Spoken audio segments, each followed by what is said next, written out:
name is Chatterbox, and welcome back to Chatterbox Talks. Today, I'm going to be talking about mobile games.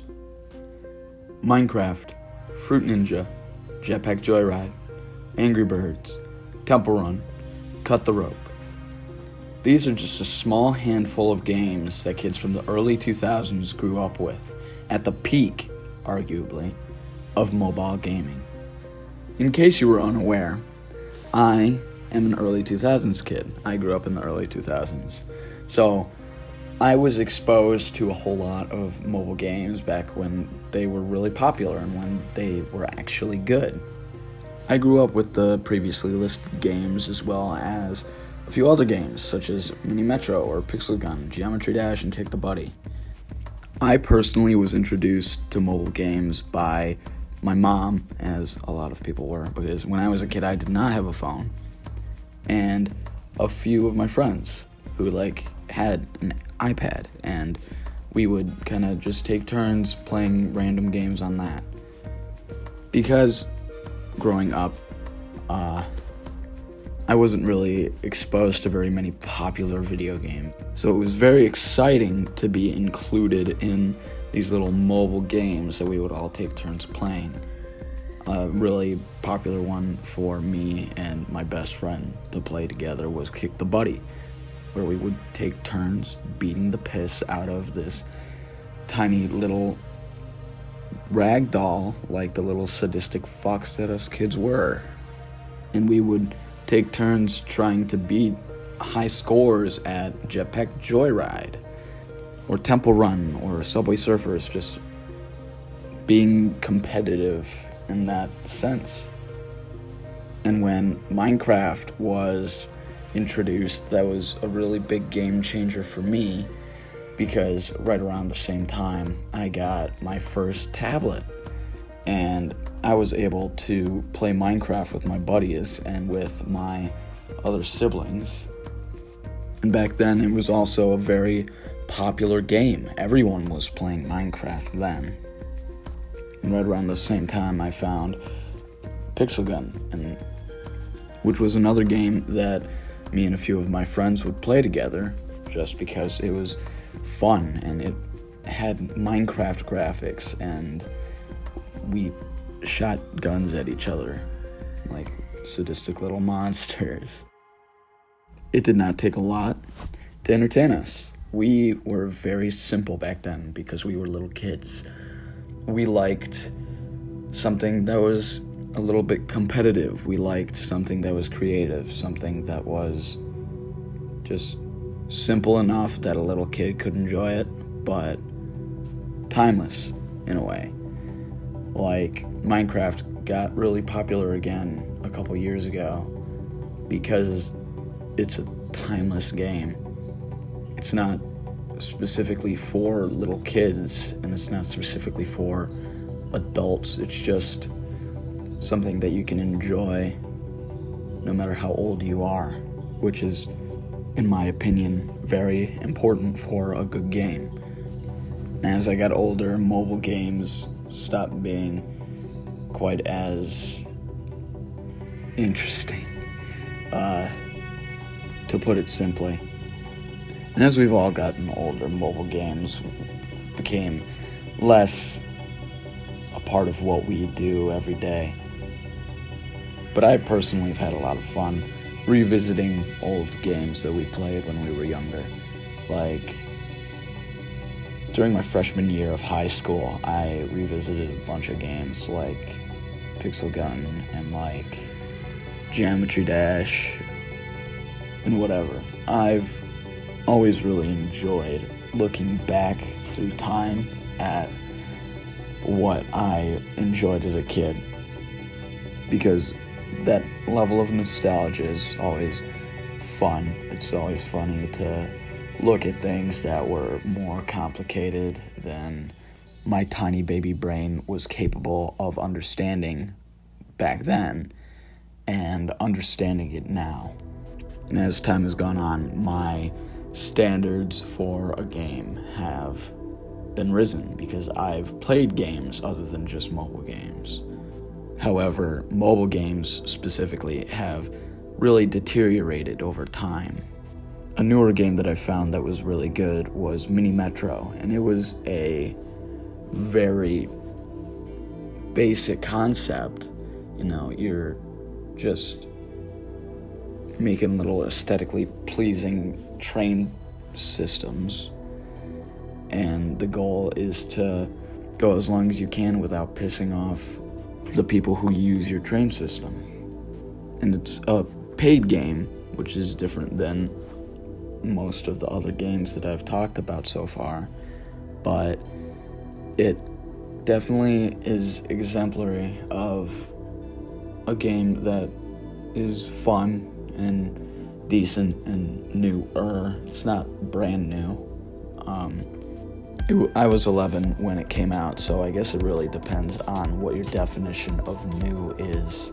Compared to all the other games I've talked about, it's definitely new, but it's 6 years old, so mobile games were still pretty good at that point. I'm really talking about, I think it's post Fortnite that mobile games really got to be crappy. I mean, for a mobile game, Fortnite, PUBG Mobile, Call of Duty Mobile, those were all very popular, more recent games that honestly weren't awful. But pretty quickly after that, we get into the games that are very focused on being colorful and putting out as many games as possible, as quick as possible, no matter how shitty they are, just for the sake of getting people to play them, and then overloading them with ads to make as much money off of each game as possible. In my opinion, games like Geometry Dash really handled the whole ad thing and getting the revenue that they need to be a company that makes money. I think they did that very well with a free version of the game that has all of the original levels, and it's got ads. But then you've also got the 99-cent version of the game, which is super cheap, adds a whole different level to the game, and by that I mean a whole bunch of different levels, and removes the ads.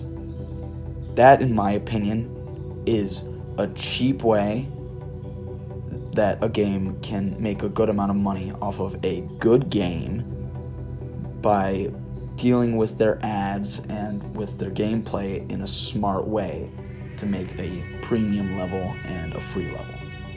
But that's 100% just my opinion. And you can feel free to disagree with me if you want. You can tell me that somebody else did it better, and they may have done it better, they may have done it worse. It's all up to your opinion and what makes you want to spend your money.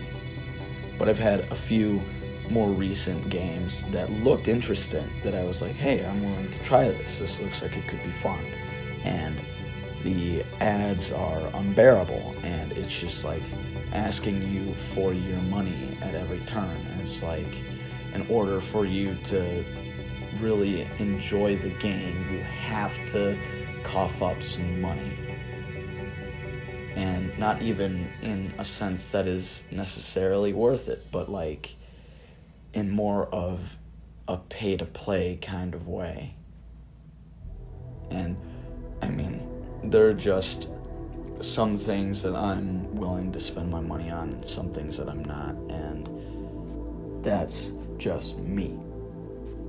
I've also heard stories from YouTubers, a bit bigger YouTubers, not like me, I'm not monetized, but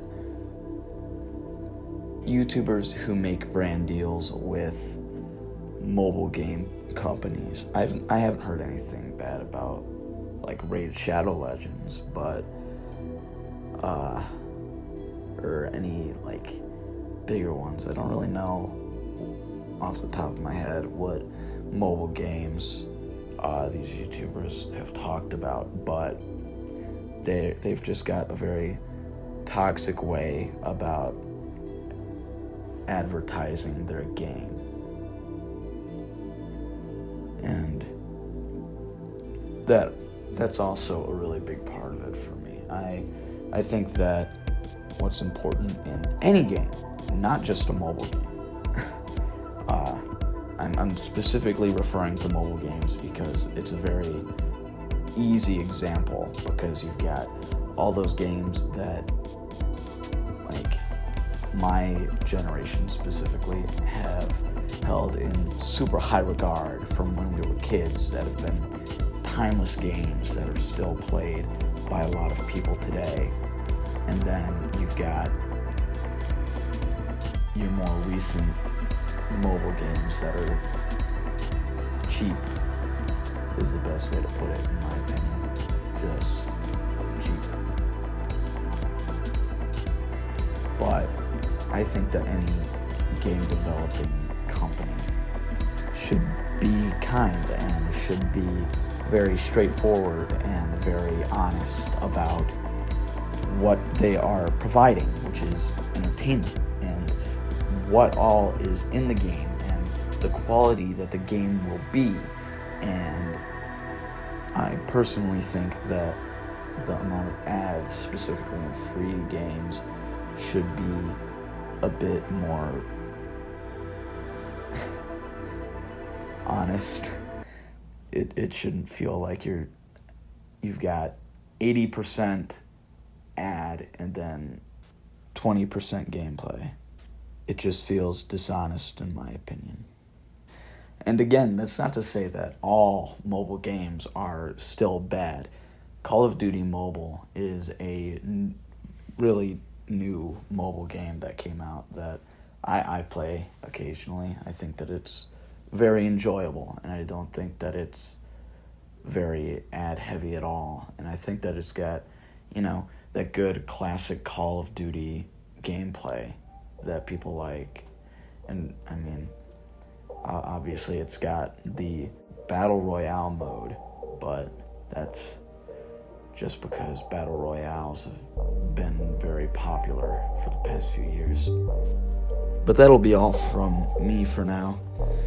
So I hope that you enjoyed, and I hope that you all have a fantastic day.